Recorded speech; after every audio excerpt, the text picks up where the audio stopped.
harcèlement scolaire, c'est bien sûr notre priorité nationale et une urgence du quotidien, mais c'est surtout un travail justement du quotidien qui se cache dans tous nos micro-gestes professionnels et qui est très lié au climat scolaire, alors que ce soit à l'échelle de l'établissement, mais aussi à l'échelle du groupe classe. C'est-à-dire que tout ce qu'on va mettre en œuvre pour que notre groupe classe travaille bien ensemble, vive bien ensemble et puis que chacun trouve sa place dans le groupe classe, toutes ces actions vont faire que on va travailler les compétences psychosociales et veiller au meilleur bien-être possible des élèves, mais c'est ce qui va faire aussi que forcément quand il y a une dissonance, on va la voir, on va la repérer plus facilement.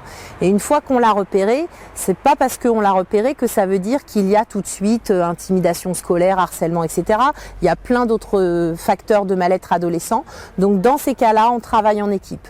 On discute avec nos collègues, avec le professeur principal.